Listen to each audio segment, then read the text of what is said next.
ಸಕಲೇಶಪುರ ಪಟ್ಟಣದ ಸರ್ಕಾರಿ ಮಾಧ್ಯಮಿಕ ಶಾಲಾ ಆವರಣದಲ್ಲಿ ಹಿಂದೂ ಜಾಗರಣಾ ವೇದಿಕೆ ವತಿಯಿಂದ ಡ್ರಗ್ಸ್ ಎಂಬ ಸಾಮಾಜಿಕ ಕ್ಯಾನ್ಸರ್ ವಿರುದ್ಧ ಜಾಗೃತಿ ಕಾರ್ಯಕ್ರಮ ನಡೆಯಿತು. ಮೈಸೂರಿನಿಂದ ಚಾಲನೆಗೊಂಡು ಮಂಗಳೂರು, ಚಿಕ್ಕಮಗಳೂರು ಜಿಲ್ಲೆಗಳ ವಿವಿಧ ಭಾಗಗಳಲ್ಲಿ ಜಾಗೃತಿ ಮೂಡಿಸಿ ಹಾಸನ ಜಿಲ್ಲೆಗೆ ಆಗಮಿಸಿದ ಡ್ರಗ್ಸ್ ಮುಕ್ತ ಭಾರತ ಆಂದೋಲನದ ರಥಕ್ಕೆ ಘೋಷಣೆಗಳೊಂದಿಗೆ ಭರ್ಜರಿ ಸ್ವಾಗತ ಕೋರಲಾಯಿತು. ಕಾರ್ಯಕ್ರಮದಲ್ಲಿ ಮಾತನಾಡಿದ ಶಾಸಕರಾದ ಸಿಮೆಂಟ್ ಮಂಜು, ಡ್ರಗ್ಸ್ ಕೇವಲ ವ್ಯಕ್ತಿಯನ್ನಷ್ಟೇ ಅಲ್ಲ, ಕುಟುಂಬ, ಸಮಾಜ ಮತ್ತು ದೇಶವನ್ನೇ ನಾಶ ಮಾಡುವ ಮರಣ ವ್ಯಾಪಾರ. ಯುವಜನತೆ ಕೈಗೆ ಪುಸ್ತಕ ಬದಲಾಗಿ ಮಾದಕ ವಸ್ತು ಹೋಗುತ್ತಿರುವುದು ಭಯಾನಕ ಸಂಗತಿ. ಇದಕ್ಕೆ ರಾಜಕೀಯ, ಜಾತಿ, ಧರ್ಮದ ಮಿತಿ ಇಲ್ಲದೆ ಸಮಾಜ ಒಟ್ಟಾಗಿ ಹೋರಾಡಬೇಕೆಂದು ಕಠಿಣ ಎಚ್ಚರಿಕೆ ನೀಡಿದರು. ಮಾಜಿ ಶಾಸಕ ಎಚ್.ಎಂ. ವಿಶ್ವನಾಥ್ ಮಾತನಾಡಿ, ಡ್ರಗ್ಸ್ ವ್ಯಸನವು ನಿಶ್ಶಬ್ದವಾಗಿ ದೇಶದ ಭವಿಷ್ಯವನ್ನು ಕೊಲ್ಲುತ್ತಿದೆ. ಸರ್ಕಾರ ಮಾತ್ರವಲ್ಲ, ಪೋಷಕರು, ಶಿಕ್ಷಕರು, ಸಮಾಜ ಎಲ್ಲರ ಹೊಣೆ ಹೊತ್ತುಕೊಳ್ಳದಿದ್ದರೆ ಮುಂದಿನ ಪೀಳಿಗೆ ಅಂಧಕಾರದಲ್ಲಿ ಮುಳುಗುತ್ತದೆ ಎಂದರು. ಜಾಗೃತಿ ಜಾಥಾ ಸಂಚಾಲಕ ಸಂದೇಶ್ ಮಂಡ್ಯ ಮಾತನಾಡಿ, ಡ್ರಗ್ಸ್ ವಿರುದ್ಧ ಹೋರಾಟ ಒಂದು ದಿನದ ಕಾರ್ಯಕ್ರಮವಲ್ಲ, ಇದು ನಿರಂತರ ಸಾಮಾಜಿಕ ಯುದ್ಧ. ಪ್ರತಿಯೊಬ್ಬ ನಾಗರಿಕ ಜಾಗೃತನಾದರೆ ಮಾತ್ರ ಡ್ರಗ್ಸ್ ಮುಕ್ತ ಭಾರತ ಕನಸು ನನಸಾಗುತ್ತದೆ ಎಂದು ಹೇಳಿದರು.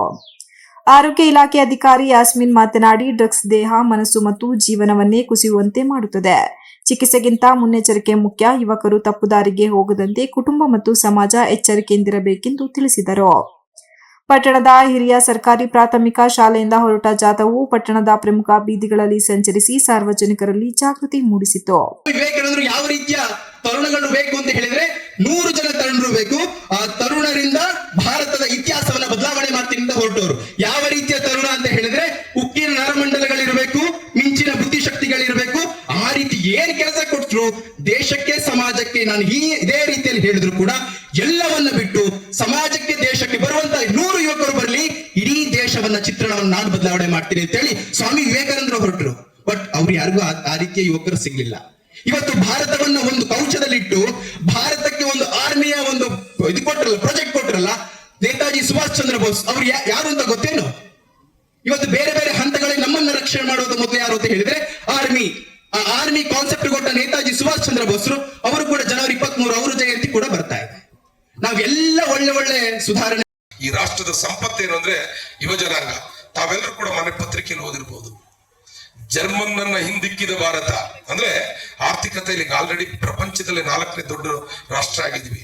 ಸನ್ಮಾನ್ಯ ಮೋದಿಯವರ ಕನಸು ಪ್ರಪಂಚದಲ್ಲಿ ನಂಬರ್ 1 ಆರ್ಥಿಕ ಶಕ್ತಿಯನ್ನಾಗಿ ಮಾಡಬೇಕು ಅಂತಕ್ಕಂಥ ಉದ್ದೇಶದಿಂದ ಮುನ್ನುಗ್ತಾರೆ. ಈ ಪ್ರಪಂಚದಲ್ಲಿ ನಂಬರ್ 1 ಆರ್ಥಿಕ ಶಕ್ತಿಯನ್ನಾಗಿ ಮಾಡಬೇಕು ಅಂತ ಹೇಳಿದ್ರೆ ಯುವ ಜನಾಂಗ ಮೋದಿಯವ್ರ ಜೊತೆ, ಈ ದೇಶದ ಜೊತೆ ನಿಲ್ತಕ್ಕಂಥ ಕೆಲಸವನ್ನ ತಾವೆಲ್ಲರೂ ಕೂಡ ಮಾಡಬೇಕು. ಈ ದೇಶವನ್ನ ಕಟ್ತಕ್ಕಂಥ ಕೆಲಸವನ್ನ ನಾವೆಲ್ಲರೂ ಸೇರಿ ಮಾಡೋಣ ಅಂತ ಹೇಳಿ ಈ ಸಂದರ್ಭದಲ್ಲಿ ಹೇಳ್ತಾ, ಇಂಥ ಒಂದು ಉತ್ತಮವಾದ ಕಾರ್ಯಕ್ರಮದ ಆಯೋಜನೆ ಮಾಡಿರ್ತಕ್ಕಂಥ ಹಿಂದೂ ಜಾಗರಣ ವೇದಿಕೆ ಇರಬಹುದು, ಎಲ್ಲರೂ ಕೂಡ ಈ ಒಂದು ಕಾರ್ಯಕ್ರಮದ ಯಶಸ್ಸಿಗೆ ಪ್ರತ್ಯಕ್ಷವಾಗಿ ಪರೋಕ್ಷವಾಗಿ ಸಹಕರಿಸಿದಂತ ಎಲ್ಲರೂ ಕೂಡ ಅನಂತ ಧನ್ಯವಾದವನ್ನು ಹೇಳಿ ನನ್ನ 2 ಮಾತಿಗೆ ವಿರಾಮವನ್ನು ಹೇಳ್ತೀನಿ. ಬೋಲೋ ಭಾರತ್ ಮಾತಾ ಕಿ, ಬೋಲೋ ಭಾರತ್ ಮಾತಾ ಕಿ ಅಭಿಯಾನವನ್ನ ಮಾಡ್ತಾ ಇದ್ದಾರೆ. ಇದು ದೇಶ ಉಳಿಬೇಕು ಅಂದ್ರೆ ಹೆಂಗ್ ಉಳಿಬೇಕು ಹೇಳಿ? ನೀವು ಉಳಿಬೇಕು. ಈ ದೇಶದ ಪರಂಪರೆ, ಈ ಸಂಸ್ಕೃತಿ, ಈ ನೆಲ ಜಲ ಉಳಿಬೇಕು ಅಂದ್ರೆ ಯಾರು ಉಳಿಬೇಕು? ನೀವು ಉಳಿಬೇಕು. ನೀವು ಉಳಿದ್ರೆ ಮಾತ್ರ ದೇಶ ಉಳಿತದೆ. ನಿಮ್ಮನ್ನು ಉಳಿಸಂತ ಕೆಲಸನ ಇವತ್ತು ನಮ್ಮ ಗೆಳೆಯರು ಮಾಡ್ತಾ ಇದ್ದಾರೆ. ನಾನು ತುಂಬಾ ಧನ್ಯವಾದ ಹೇಳ್ತೀನಿ ಮಂಜುನಾಥ್ ಸಂಘಿ ಅವರು, ಅವರ ತಂಡ. ಇದು ಸನಾತನ ಟ್ರಸ್ಟ್, ಸೇವಾ ಟ್ರಸ್ಟ್ ಮಾಡಿಕೊಂಡು ಈ ತರ ಜನಜಾಗೃತಿ ಕೆಲಸನ ಕಳೆದ 2 ವರ್ಷದಿಂದ ಮಾಡ್ತಾ ಇದ್ದಾರೆ. ಹಾಗೇನೆ ನಾನು ಮಂಜು ಅವರು ಮತ್ತೆ ನಮ್ಮ ಮೆಹಬೂಬ್ ಅವರು ಈ ಜನಜಾಗೃತಿಯನ್ನ ಡ್ರಗ್ಸ್ ವಿರುದ್ಧ ಮಾಡ್ತಾ ಇದ್ದಾರೆ.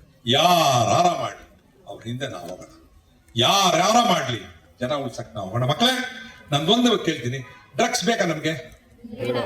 ಎಲ್ಲರೂ ಕೈ ಎತ್ತಿ ಬೇಡ ಅನ್ನೋರಲ್ಲ. ಈ ಸಂದರ್ಭದಲ್ಲಿ ಹಿಂದೂ ಜಾಗರಣಾ ಸಮಿತಿಯ ಅಧ್ಯಕ್ಷ ಮಂಜುನಾಥ್ ಸಂಗಾವಿ, ಬಿಜೆಪಿ ತಾಲೂಕು ಮಂಡಲ ಅಧ್ಯಕ್ಷ ಅಶ್ವಥ್ ಒಳಲಳ್ಳಿ, ವಿಶ್ವ ಹಿಂದೂ ಪರಿಷತ್ತಿನ ಹರೀಶ್ ಕರಡಿಗಾಲ, ಪತ್ರಕರ್ತರ ಸಂಘದ ಅಧ್ಯಕ್ಷ ಜೈ.ಬಿ. ಮಂಜು, ಸತ್ಯನಾರಾಯಣ ಗುಪ್ತಾ, ಬಾಲು ಕೊಲ್ಲಹಳ್ಳಿ, ಸಂದೀಪ್ ರಘು, ಹರೀಶ್ ಇತರರು ಉಪಸ್ಥಿತರಿದ್ದರು. MB Umesh, TV 46 news Kannada, Sakleshpur.